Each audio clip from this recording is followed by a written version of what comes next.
On that rainy night in New York City, I pulled my cab up to the revolving door of a luxury hotel and watched the very same Jennifer Lawrence you see in the headlines walk out. Hair perfectly done, makeup on point, a smile trained for the photographers who were still shouting her name from across the street. Seconds later, the person who slid into the back seat wasn't the award-winning star.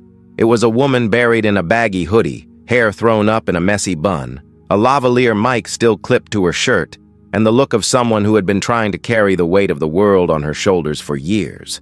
The very woman the entire planet believes is the personification of strength and lightness at the same time, especially after admitting in so many interviews that she felt she lost control of her own career after the Hunger Games. Between the sound of rain drumming on the roof and the impatient honking of Madison Avenue, she sat in silence for a few seconds, just breathing deeply, until she dropped a line that no talk show has ever had the guts to truly explore. "I've been faking being someone I'm not for so long that I don't even know who I was before all this. Outside, the world keeps selling the image of the authentic, funny girl, perfect for perfume campaigns. Inside the car, a raw conversation begins about burnout, the guilt of having made it, yet still feeling lost, and the silent plan she was drafting to reclaim her own story without asking Hollywood for permission. A story that, if you listen to the end, might become the uncomfortable and necessary mirror of your own life. On that rainy night in New York, I was parked in front of the St. Regis Hotel, one of those places where the revolving door never stops spitting out famous people. The rain was drumming on the cab's roof, creating that repetitive sound that leaves anyone kind of hypnotized. When the back door opened, I recognized the face immediately, Jennifer Lawrence. Except it wasn't the red carpet Jennifer. It was a woman in a loose gray sweatshirt, hair tied back carelessly, white sneakers dirty from overuse. The weirdest part? She still had the lavalier mic hanging from her shirt, like someone who ran out and forgot to take it off. The smile was there, but it was one of those smiles from someone who just posed for 200 photos and can't stand clenching their facial muscles anymore. She got in slowly, pulled the door shut hard, and threw herself onto the seat. The second the street noise was muffled by the glass, her body crumbled. Her shoulders dropped, her head went back, and she let out a long, heavy sigh, like someone finally taking off invisible armor. I saw it in the rearview mirror. Her face changed completely. The expression lines became deeper. Her eyes, which seconds ago were shining for the cameras, now looked tired, red, heavy. Her hands were trembling slightly as she tried to unclip the mic from her shirt.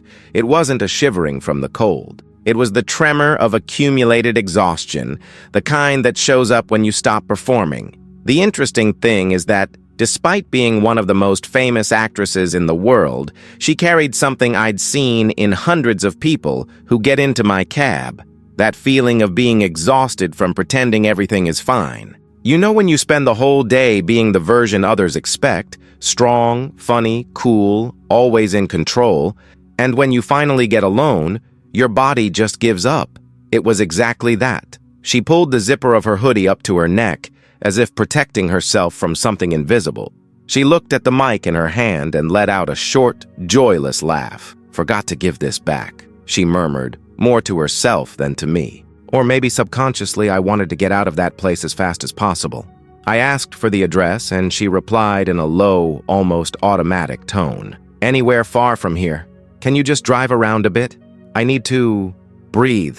I pulled away slowly, letting the city come in through the foggy windows. Manhattan at night with rain has this effect of amplifying loneliness. Millions of lights, huge buildings, people rushing from one side to the other, but at the same time, a void that only those who have walked these streets in the early hours know. As we moved away from the hotel, you could hear, even from inside the car, the buzz of journalists and fans still commenting on the interview. "She's so authentic," a voice said in the distance. "Always so real." Jennifer heard that and closed her eyes, squeezing the bridge of her nose with her fingers. It was right there, in that initial silence, with the New York lights starting to reflect on the wet glass and the sound of rain filling the space, that I realized that night wouldn't be just another fair.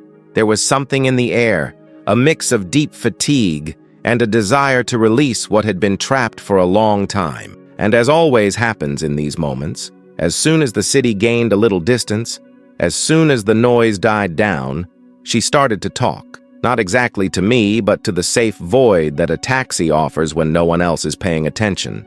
And what she started to tell, looking out the window at the city that witnessed the beginning of it all, was going to reveal a side that no planned interview would ever show. The first few blocks were almost total silence. Just the engine noise, the windshield wipers slicing through the rain and honking in the distance. Jennifer kept her face turned toward the window, watching the buildings pass by as if she were looking for something in the illuminated facades. Fifth Avenue was kind of empty because of the rain, but there were still people running with umbrellas, yellow cabs crossing the avenues, lights from stores that never close. Suddenly, without me asking anything, she spoke. It wasn't a planned conversation. It was almost a thought escaping through her mouth. "I came to this city for the first time when I was 18 years old, she said, her voice low, kind of raspy, thinking I was going to do indie cinema forever. Small movies, real stories, underground film festivals.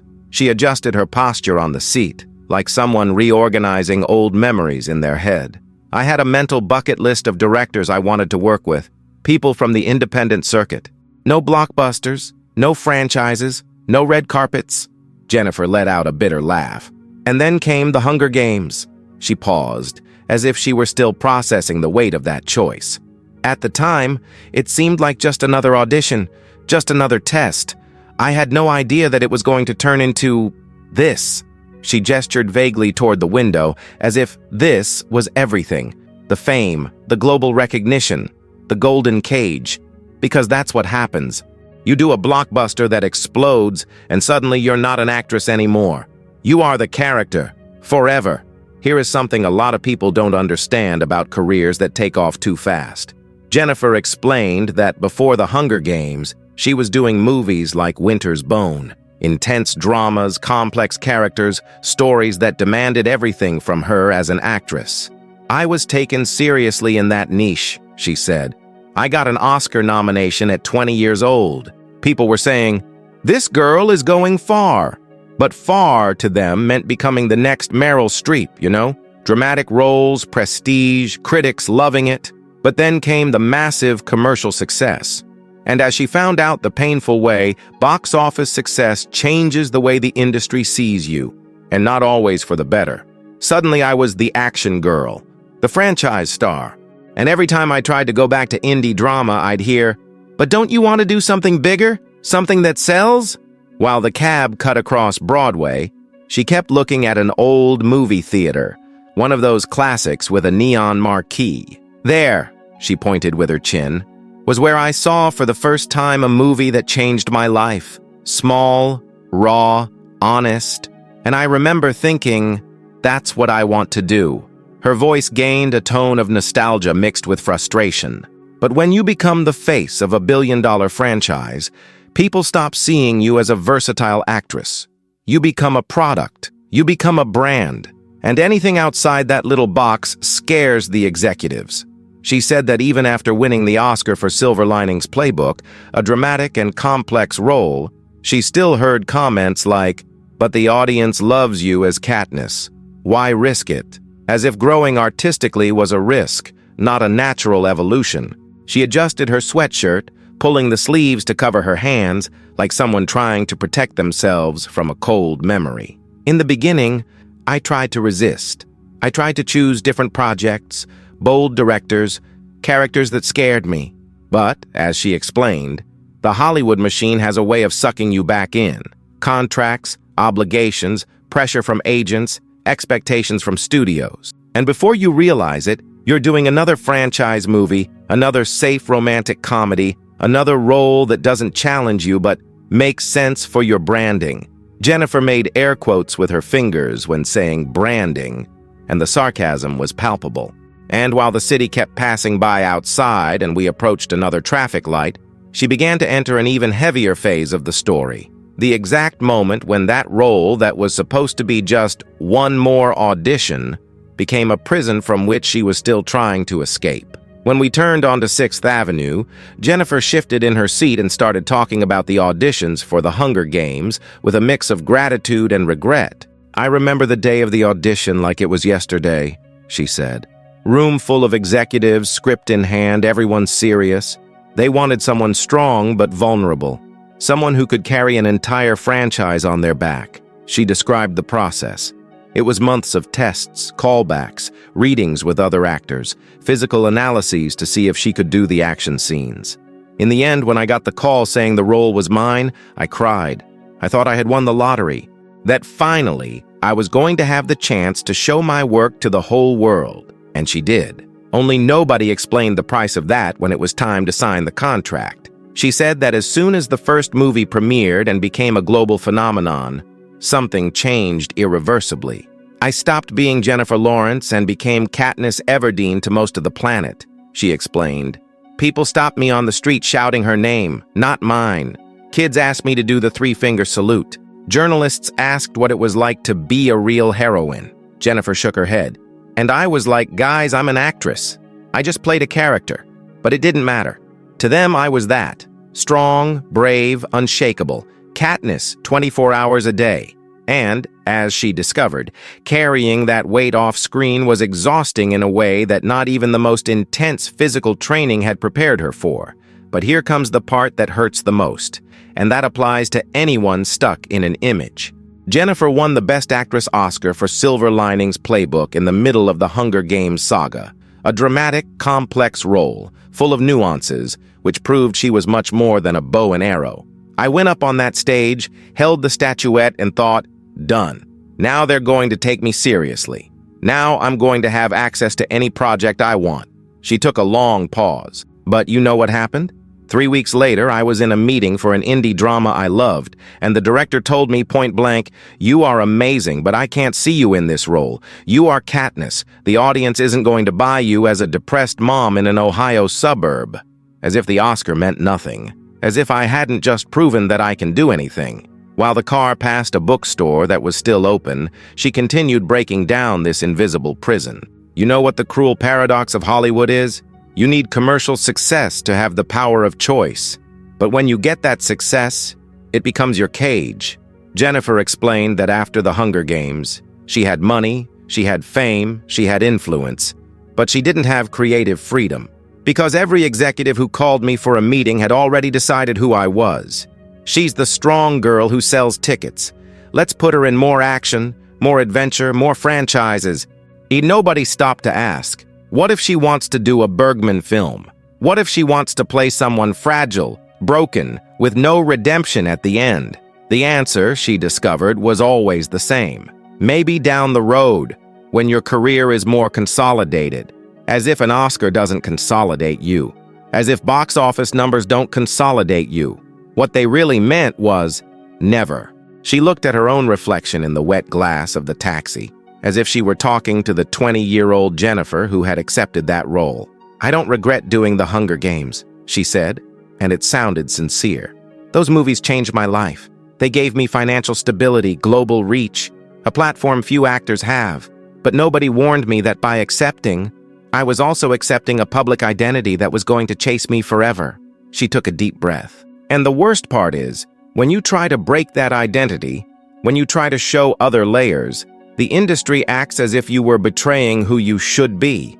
And as we approached another traffic light and the rain started to ease up outside, she began to enter an even more complicated phase. The moment she tried to get out of that box by doing comedies and discovered she had swapped one prison for another. When we crossed Times Square, with all those giant screens showing trailers and ads, Jennifer pointed to a huge billboard with her face on an old romantic comedy. "Passengers," she said without emotion.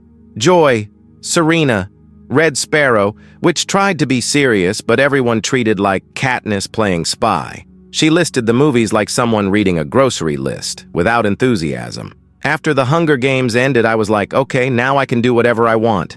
I'm going to choose projects that challenge me, that make me grow. But, as she found out, doing whatever you want in Hollywood means doing what the studios think is safe based on what you've already done. And in her case, safe meant light comedy, predictable romance, relatable characters that didn't scare the audience used to the cool and funny Jennifer from interviews. She said that at some point, she realized she was becoming known not for her roles, but for the public persona she had created unintentionally. I've always been kind of clumsy, kind of unfiltered. I fell at the Oscars, I swear in live interviews. I tell cringe stories without thinking twice. Jennifer laughed, but it was a joyless laugh. And people loved that. They loved the real Jennifer, the normal girl who became a star. But then that became an expectation. I had to be funny all the time, relatable all the time, America's best friend all the time. And Hollywood, being Hollywood, started casting her in roles that reflected that image. The clumsy but charming girl, the strong but accessible woman, the imperfect but lovable heroine. Everything was a but, as if I needed to come with a warning label that I wasn't too threatening. Here is a lesson that applies way beyond cinema.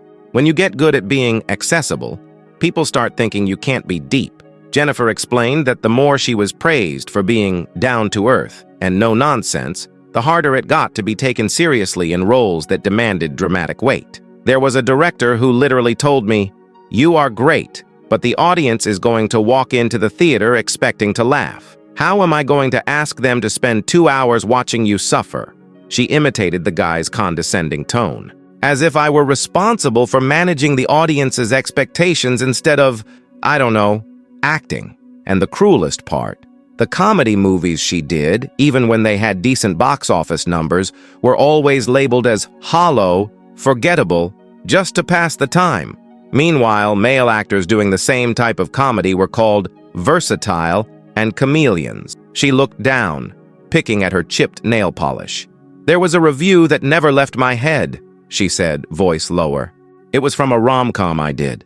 The guy wrote, 'Jennifer Lawrence is so naturally funny that we forget she should be doing something more serious with her talent.' Like, he complimented and disqualified me at the same time, as if comedy wasn't serious, as if making people laugh was less valid than making them cry." Jennifer shook her head, and I started to internalize that. I started to think maybe he was right, that maybe I was wasting my time trying to be relatable instead of being a real artist. This doubt, she said, started to corrode her confidence in a silent and dangerous way. While the taxi kept going and the Manhattan lights continued to shine outside, Jennifer adjusted her hoodie and said something that summed up this phase well. The worst part about being labeled funny and accessible is that people stop offering you complexity. They think you can't handle it, or that the audience can't handle you being something else. She paused. And when you try to break that, when you refuse a safe role to do something risky, everyone acts like you've gone crazy, as if you don't know what's good for your own career. And it was exactly there, as she began to explain next, that she made one of the most controversial decisions of her trajectory. She refused giant roles, which would pay millions, to do independent cinema that no one was going to see. And she heard, from almost everyone around her, that she was throwing everything out the window. The cab turned left, entering a quieter street near Central Park, and Jennifer continued talking, now in a heavier tone. "There was a moment, a few years ago, when I received 3 offers at the same time," she said. "All of them would pay over $20 million. One was a franchise sequel, another was a rom-com with the star of the moment, the third was generic action but with an absurd budget." Jennifer looked at her own hands. "And I remember looking at the scripts, reading the synopses and thinking, I don't want to do any of these. I feel nothing reading this. It's just money. It's just keeping the machine running." So she did something that, in her head, was obvious, but to everyone around seemed like madness. She refused all 3. And she accepted an independent film that paid almost nothing, with an unknown director that was going to premiere at a small festival and probably would never reach commercial theaters. The reaction was immediate and brutal. "My agent at the time called desperate," she recounted. "Said I was committing career suicide, that I had become one of the highest-paid actresses in Hollywood, and now I was throwing that away for ego projects." She made air quotes, imitating the tone of contempt. Studio executives started calling me personally, like, "Jennifer, we love you, but you need to understand the game. You do 2 or 3 blockbusters, guarantee your future, and then you can do your little indie flicks. It doesn't work the other way around." Jennifer let out a bitter laugh, as if there was a guaranteed later. As if I had 20 lives to live and could leave one entire life just doing things I don't care about, so I could one day, who knows, do what I really want. But the argument that hurt the most came wrapped in fake concern. You are losing the chance to be big. Here is something important about that phrase. You are losing the chance to be big. Jennifer explained that in their heads, big meant box office, constant fame, magazine covers every month, a $50 million contract. But in her head, big meant doing work that lasted, that mattered, that she could look back on in 20 years and feel proud of. I saw actresses I admired, Kate Blanchett, Tilda Swinton, Frances McDormand, and realized that none of them had gotten big the way Hollywood wanted. They were big because they chose art over safety, because they bet on visionary directors instead of tested formulas. And she wanted that. She wanted the freedom to fail, to take risks, to make choices that didn't make financial sense, but made creative sense.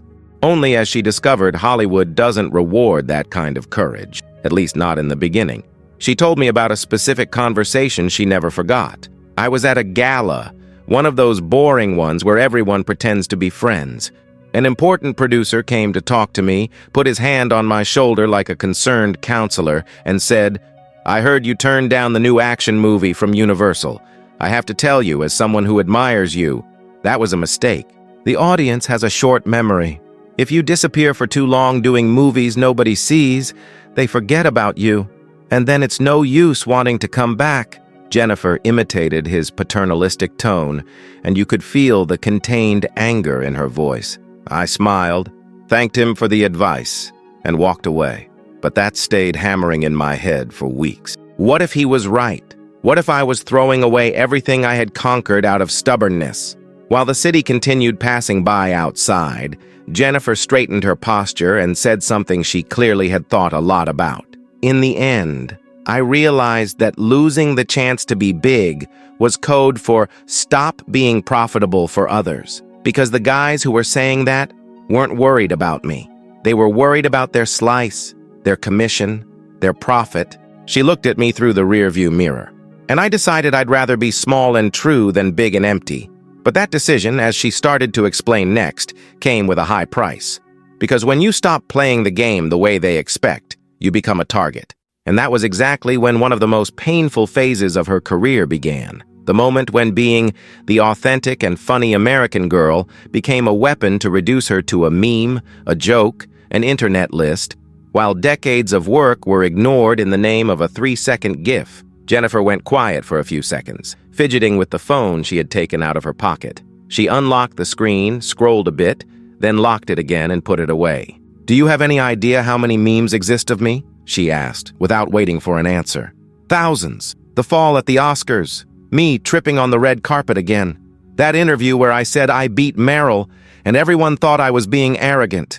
Every weird facial expression I made on some talk show became an eternal GIF." She let out an awkward laugh. "There are people who know me more for the memes than for the movies. Like I won an Oscar, but what everyone remembers is me falling on the stairs." Her voice was calm, but the way she squeezed the phone in her pocket showed that it weighed on her more than she let on. She began to describe what it was like living under the public microscope as the American girl.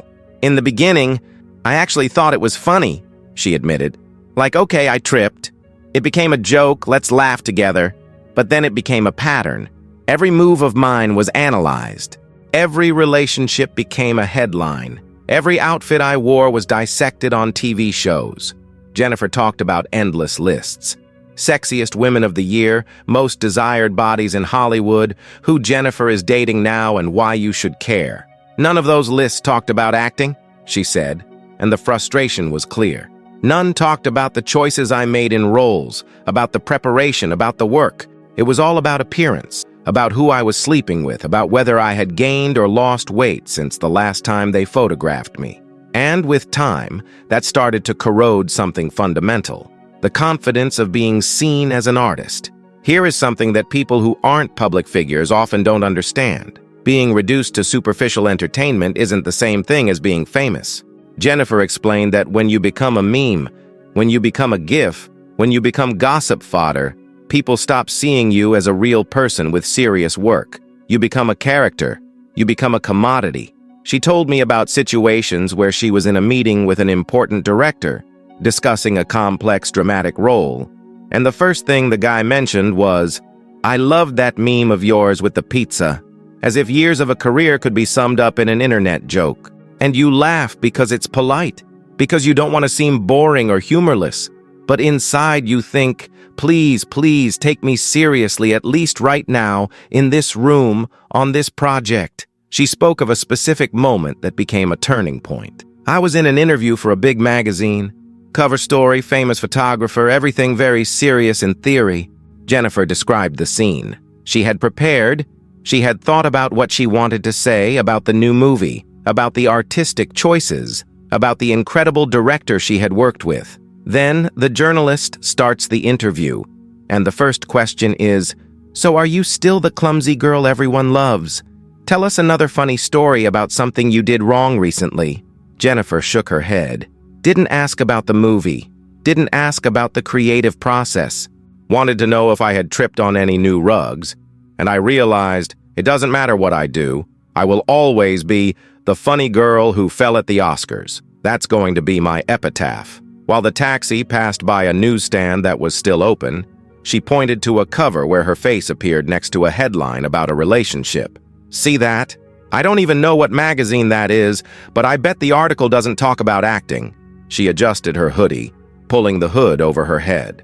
The worst part isn't even the exposure. It's the reduction. It's waking up every day knowing that for most of the world, you aren't an artist, you aren't a professional with a 20-year career, you aren't someone who studies, prepares, dedicates herself. You are disposable entertainment. You are the joke. You are the nice girl America loves but doesn't respect. And as we approached another avenue and the rain started falling harder again, she began to enter a deeper layer. The moment when, in the middle of all this noise and reduction, a few rare people looked at her and saw something the industry insisted on ignoring. And that was when everything started to change. The atmosphere inside the cab shifted when Jennifer started talking about some exceptions. Those rare people who looked at her and saw something beyond the funny Hunger Games girl. "There was a director," she began, and her voice already sounded different, with more energy. "Lynn Ramsey." Just saying the name, you could see it carried weight. She called me personally after seeing I don't know which movie of mine and said, "I need you for my next project." I was like, "Okay, which comedy do you want to make?" And she goes, "Comedy? Nothing. I want you in a violent psychological thriller, playing someone broken, with raw anger, without easy redemption." Jennifer shook her head, still kind of in disbelief. "I thought it was a prank call. Why would a cult, highly respected director want me in a movie like that?" But Lynn Ramsey not only wanted her, she insisted. And in that conversation, she said something Jennifer had never heard from anyone in the industry. She said, "You have an anger beneath the surface that Hollywood doesn't want to see. They want you always light, always accessible. But I saw you in specific scenes, when they let you breathe for a second outside the marketing character, and there's fire there. There is something dangerous, and that's what I want." Jennifer repeated the words with reverence, like someone guarding a sacred phrase. Nobody had ever spoken to me like that, had never acknowledged that there were layers beneath the magazine smile. And it was in that conversation she realized the problem was never her lacking depth. The problem was that nobody was interested in looking for it. She said that when she finally worked with female and male directors who saw beyond the public image, the process was completely different. There wasn't that thing of, do what you always do, that's what works. It was the opposite. It was, forget everything they told you that you are. Now you are going to be someone else, someone who scares, someone who disturbs. Jennifer described how liberating it was to be able to explore anger, real fragility, unglamorous flaws, characters with no happy ending. I did a movie where my character was selfish, manipulative, without that redemptive arc everyone expects from an American heroine. And when we finished, I thought, this is acting. It's not pleasing. It's truth, even when it hurts. Here is a practical lesson that applies in any field. Sometimes the problem isn't that you lack capacity. It's being in the wrong environment, with the wrong people looking at you through the wrong lens. Jennifer spent years banging on the doors of big studios, full of people who had already decided who she was before she even opened her mouth. But it was enough to find filmmakers willing to look for real, without prejudice, without fear of complexity, for the talent that had always been there to emerge effortlessly. If you feel underestimated at work, in your family, in any circle, I told her, maybe the solution isn't to try harder in the same place. Maybe it's to look for spaces where they see you fully. Jennifer nodded her head, slowly. That is exactly it. It's not giving up. It's strategic repositioning. While the taxi kept going and the Manhattan lights started to get more spaced out, Jennifer spoke with deep gratitude about these directors. They didn't do charity. They didn't give me a role to give the poor girl a chance. They called me because they thought I fit what they wanted to tell. And then she made a reflection that changed her perspective on her entire career. I spent years thinking I needed to change, that I needed to prove, that I needed to become someone else. But these experiences showed me the problem was never me. It was the gaze of whoever was evaluating. And as the conversation advanced and we approached another part of the city, she began to make a powerful analogy about all of this. A comparison that perfectly summarized what she had lived up to that point, involving a circus, ballerinas, and applause that traps more than it liberates.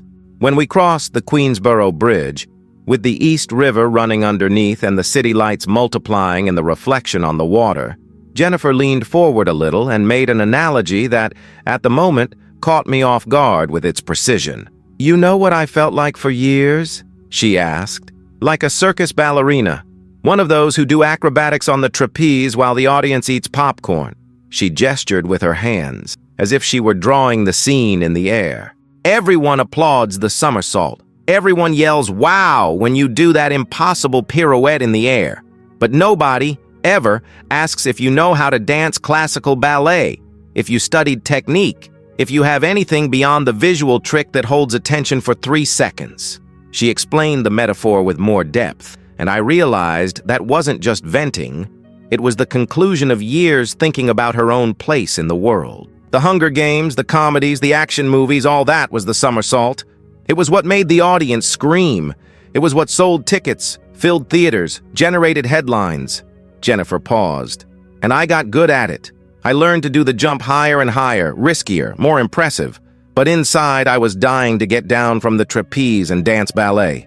Show that I knew how to do something delicate, precise, that requires years of silent study. Only when I tried, everyone said, "No, no, stay up there. That is where you shine. That is where the audience wants you." And then came the cruelest part. As if I couldn't be both things. As if knowing how to fly meant not knowing how to dance on the ground. Here is something important about this analogy that applies way beyond Hollywood. When you get very good at one thing that yields visible results, people stop asking you what else you know how to do. They assume that is everything. Jennifer said that the more success she had with blockbusters, the harder it got to convince anyone that she could also carry a 2-hour indie drama in real time, without dramatic music, without special effects, just raw acting. It's like commercial success disqualifies you for serious art, as if the two things couldn't coexist in the same person. And the worst part, when you insist on showing the ballet, on getting down from the trapeze and proving you have technique beyond the spectacle, the audience gets frustrated. They paid to see you fly, not to see you on point doing subtle movements that demand attention. She adjusted her sweatshirt, pulling the sleeves over her hands again. It took me years to understand that you can't please those who only want the trick. There are people who are going to be in your life always expecting the show, always the easy entertainment, always the version of you that is comfortable for them. Jennifer looked at me through the rearview mirror. And you can spend your whole life jumping higher and higher, trying to impress, trying to keep the applause. Or you can get down from the trapeze, except that part of the audience will leave disappointed, and dance for those who really know how to watch. She paused. Because in the end, who stays is who values you wholly, not just for the trick. And this realization, as she started to explain, didn't come easily or quickly. It came on a specific night, in a hotel room in New York, surrounded by rejected scripts and a heavy decision in the air. While the taxi headed back to Manhattan and the rain started to give us a break outside, Jennifer took a deep breath, like someone about to tell something that still hurts. "There was one night," she began, voice lower, "that I almost gave up on everything, not on working, but on trying to be a real actress. I almost accepted becoming just a producer, staying behind the scenes, stopping the fight for roles nobody thought I deserved." She looked out the window, as if she were reliving that moment. "And it was that night that I finally understood. Either I stopped jumping for the easy applause, or I was going to spend my whole life feeling empty inside, no matter how many millions I earned. And it was exactly there, in that hotel room alone, that the most important decision of her career was made. Not in a meeting, not on a film set, but in the brutal silence of facing who she really wanted to be." Jennifer stayed quiet for a few seconds, staring at nothing, like someone revisiting a painful memory she'd prefer to have forgotten. "I had just come out of a meeting," she began, her voice lower, almost whispering. "It was for a role I wanted really bad. Heavy drama, self-destructive character, no happy ending. I had read the script 3 times, studied the character, even called the director to say how much it had touched me." She paused. The meeting lasted 15 minutes. The producer was polite but direct. "Jennifer, you are amazing, but we need someone the audience can see in this dark place without getting confused. Someone who already has that image. You understand, right?" I understood perfectly. They meant, "You are too much of a marketer. You are the nice girl. You don't fit for this."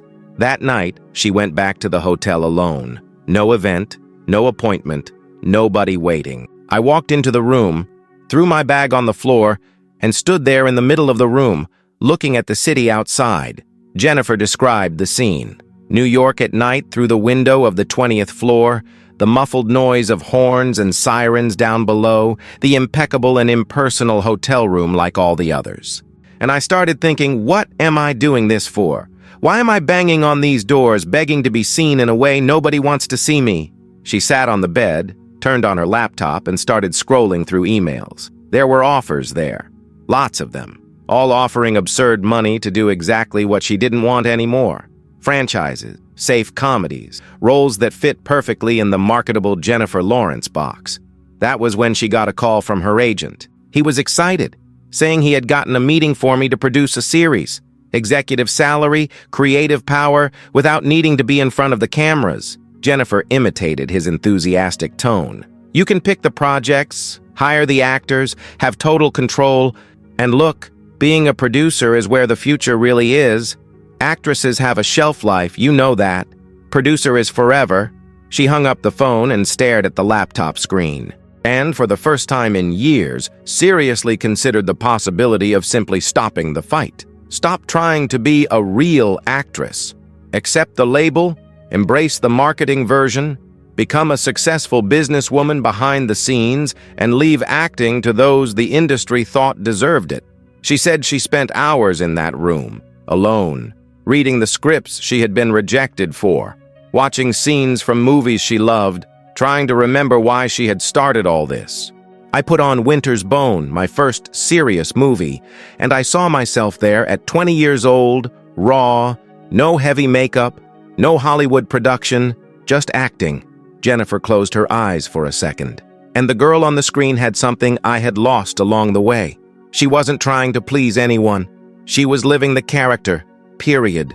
It was in that moment, watching herself 10 years younger, that something clicked. I realized that if I gave up now, if I accepted being just a producer, just the brand, just the easy version, I was going to spend the rest of my life asking myself, what if I had insisted a little more? While the taxi kept going and we passed near the hotel where she probably lived that night, Jennifer straightened her posture and said something that sounded like a decision made a long time ago, but still being reaffirmed. In that early morning, I made a decision. I wasn't going to retire from acting. I wasn't going to become just a producer. I wasn't going to let the opinion of executives afraid of taking risks define what I was capable of doing. She looked at me. But I also wasn't going to keep begging for validation anymore. I was going to do it my way. Comedies when I wanted to laugh, Dramas when I needed to dig deep, blockbusters if it made sense, indies if it touched my heart, without apologizing, without trying to fit the mold. And it was exactly this decision, as she started to explain next, that became the biggest act of rebellion of her career, because she stopped trying to be what they expected and started doubling down on herself, with all contradictions included. After that night in the hotel room, Jennifer said something fundamental changed in the way she faced her career. I stopped trying to convince people that I was more than they thought. I stopped reading reviews that called me superficial. I stopped going on websites making lists of overrated actresses. I stopped caring when someone commented that I had lost my spark because I wasn't doing 3 blockbusters a year. But it wasn't a bitter shutdown full of resentment. It was more of a conscious choice of where to put her energy. I decided, I'm going to do whatever I want, whenever I want, however it makes sense to me in that moment. Dumb comedy if I feel like it. Heavy drama if I need to process something. Blockbuster if the script is good. Indie if nobody else believes in it.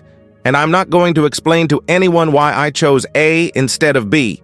She explained that this meant embracing contradictions in a way Hollywood hates. I can do a Netflix comedy one year and a canned drama the next. Both things can coexist. I don't need to kill one version of me to validate the other. This goes against everything the industry and society in general usually preaches. We live in a world that loves to put people in well-defined boxes. Either you are serious or you are funny, either you are commercial or you are an artist, either you are blockbuster or you are cult. But real life doesn't work like that, Jennifer said. You can be a dedicated mother and also want to play a psychopath villain. You can be a competent professional and also like to goof around in interviews. You can be an award-winning dramatic actress and also star in a silly action movie. They are layers, not contradictions. And the more she accepted that, the more freedom she felt. While the taxi continued, she gave practical examples of how she applied this. I did Don't Look Up, which was a satirical comedy, but with a heavy message about the climate crisis. I did Causeway, which was a quiet indie drama, slow, about trauma and healing. I did No Hard Feelings, which was a raunchy comedy, with no pretension of being more than entertainment. She spoke without shame, without that defensive tone of someone justifying themselves. And you know what happened? Some people loved it. Others hated it. Critics remained divided. But I was at peace, because I wasn't doing it anymore to please an imaginary audience that exists only in the head of a studio executive. I was doing it for my own sense of artistic integrity. And that, she discovered, was true freedom, not needing external approval to validate internal choices. Here is a super powerful practical lesson for anyone who feels torn between different versions of themselves. You don't need to choose just one. You can be the serious professional in the Monday meeting and the class clown at the Saturday barbecue. You can be the experimental artist doing conceptual projects and also the freelancer accepting commercial gigs that pay the bills. You can be the person who reads Dostoevsky and also watches trash reality TV. The pressure to be coherent all the time is a trap. Interesting people are people with layers, with contradictions, with interests that don't make sense together on paper, but make total sense in real life. If you are trying to fit yourself into a single version of yourself just to meet other people's expectations, Jennifer said, you are wasting a good part of who you are, and in the end, nobody remembers the coherent and perfect person. We remember who had the courage to be messy and real. While the city lights kept passing by, Jennifer summed it all up in a phrase that seemed to have been polished over years. I stopped apologizing for liking to do dumb comedy, and I stopped begging for permission to do drama that hurts. I started doing both when, how, and why I wanted. She smiled, and it was the first genuine smile of the night. And the funny thing is, the more I accepted that, the less I cared about those who were never going to respect me anyway, because I had found peace with my own choices. And while the meter kept running and we approached another wide and illuminated avenue, she began to enter the part that would close this whole thought process. The moment she realized the problem was never her being too much in some things and not enough in others, but rather the industry having a deep fear of women who don't fit into just one narrative. While the meter kept running and we entered a quieter part of Manhattan, Jennifer shifted her body in the seat and said something that summed up the entire conversation until then. "You know what took me years to understand?" she said, looking straight into the rearview mirror. "The problem was never me. It was never me being too funny for drama or too serious for comedy. The problem was that the industry is afraid of a woman who doesn't fit in just one box." She explained that Hollywood, and this goes for almost any large and stiff system, works by categories: comedy actress, dramatic actress, action babe, indie muse, franchise star. They need to catalog you to know where to put you on the shelf, where to sell you, how to use you. And when you don't fit right in any label, when you blur the lines, they get nervous because they don't know what to do with you. She gave examples of other actresses who went through this, and I realized it wasn't paranoia, it was a pattern. Charlize Theron was the pretty one, until she did Monster and won an Oscar being ugly. Then they got confused. Is she a muse or a serious actress? Margot Robbie was the hot blonde, until she did I, Tanya, and showed she had brutal dramatic weight. Again, confusion. Is she a sex symbol or an artist? Jennifer shook her head. And the most bizarre thing is that with men, this doesn't happen the same way. Nobody questions when Brad Pitt does a dumb comedy and the next year does an award-winning drama. Nobody says George Clooney has to choose between being a heartthrob or a serious actor.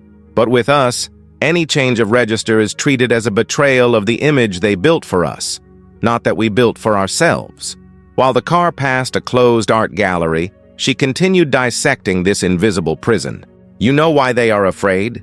Because a woman with layers is unpredictable, and unpredictable doesn't sell easily, doesn't fit in a 3-word marketing campaign, can't be summarized in a magazine blurb. Jennifer explained that the more she insisted on showing different sides, the more resistance she encountered, not from the audience but from the middlemen, producers, agents, marketers, people whose careers depend on selling you as a simple and digestible product. They would say, the audience won't understand, but what they meant was, I don't know how to sell this, so don't do it. And for a long time, I believed they knew more than I did about what I should be. She said that at a certain point, she realized there was no use trying to convince those who had already cataloged her.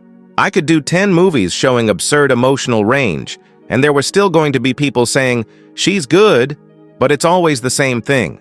Because they weren't watching. They were seeing what they wanted to see. Jennifer paused, and that was when I realized, continuing to be myself with all the contradictions, without trying to fit the mold, without apologizing, became my biggest act of rebellion. It wasn't about proving to the haters. It was about refusing to shrink, about taking up space without asking for permission, about being interesting instead of palatable. Because in the end, whoever is afraid of contradiction was never going to understand me anyway. So why waste energy trying? While the taxi approached a brighter area, full of restaurants still open and people on the sidewalk, Jennifer looked out the window with a lighter air, as if she had taken a weight off her back throughout that conversation. The biggest victory wasn't winning awards, wasn't respect from critics, wasn't record box office. It was waking up in the morning and not feeling shame for who I am anymore. She took a deep breath. It was stopping apologizing for not making sense to everyone, because people who make sense to everyone usually don't even make sense to themselves. And with the city starting to show her hotel in the distance, Jennifer began to bring this whole journey to a close, looking at New York one more time, the same city that saw her arrive full of simple dreams, and reflecting on how much had changed. Not the city, but the way she saw herself reflected in it. The taxi stopped in front of her hotel, but neither of us moved immediately. Jennifer kept looking out the window at New York, the same city she had pointed out at the beginning of the conversation as the place where it all started. The lights kept shining, the buildings kept towering, cutting the dark sky. The streets kept full of people rushing from one side to the other, even being almost midnight. This city hasn't changed at all, she said, almost in a whisper. Still tough, still unforgiving, still full of people judging you on every corner, measuring you by impossible standards. She paused, and I saw in the rearview mirror that she was smiling slightly. What changed was me. Changed how much I care about what they think. Changed the thermometer I use to measure if I'm doing well or not. She looked at the hotel in the distance, where she probably had a meeting the next day, another interview, another commitment on the impossible agenda of a star. "I walked out of that building back there a few hours ago destroyed," she admitted, smiling for the cameras, answering questions on autopilot, pretending everything was fine. But inside, I was asking myself, how long am I going to have to prove I'm more than an image? How long am I going to have to justify my choices? Jennifer turned her face in my direction. "And you know what I realized during this conversation? That I already stopped having to prove. I just thought I still had to. But the truth is, whoever matters already knows. And whoever doesn't know never will. Not because I'm not good enough, but because they don't want to know." While she spoke, I saw her face reflected in the taxi glass, superimposed on the city lights blinking outside. "If I had given up back then," she continued, voice firm now, "at the first, you don't fit for this. At the first, you are good, but not for this type of role. I would have lost much more than a career. I would have lost the chance to prove, mostly to myself, that a common girl from Kentucky can be a complex, contradictory, unpredictable star." She smiled, "that I don't need to choose between being the funny girl or the dramatic actress. That I can be both. That I can be 10 different versions and all of them be true at the same time." And in that moment, you could see she wasn't just talking about cinema.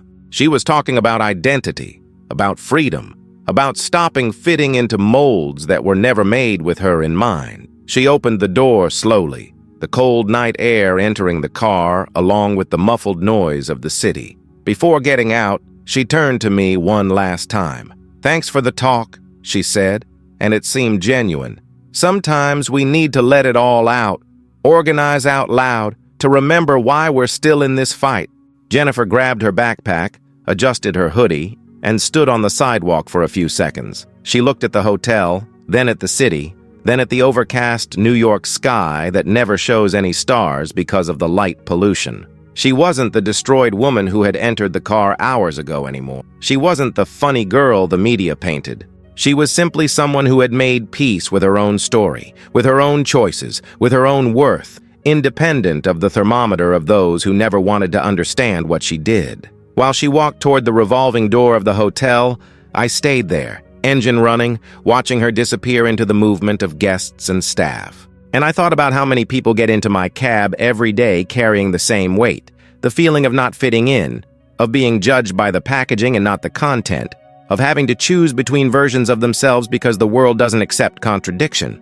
And as I shifted into first to follow the night, that certainty hung in the air that, in some other corner of the city, someone was also deciding if they were going to continue apologizing for not fitting in a box, or if they were finally going to embrace their own layers, even if that means never pleasing everyone.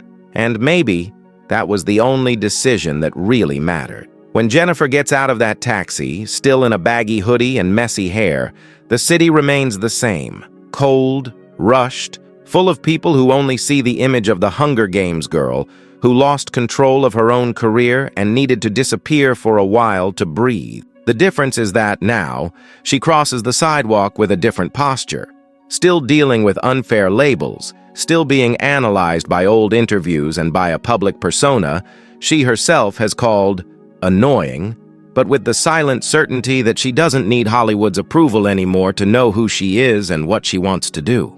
And the question that remains for you is simple and uncomfortable.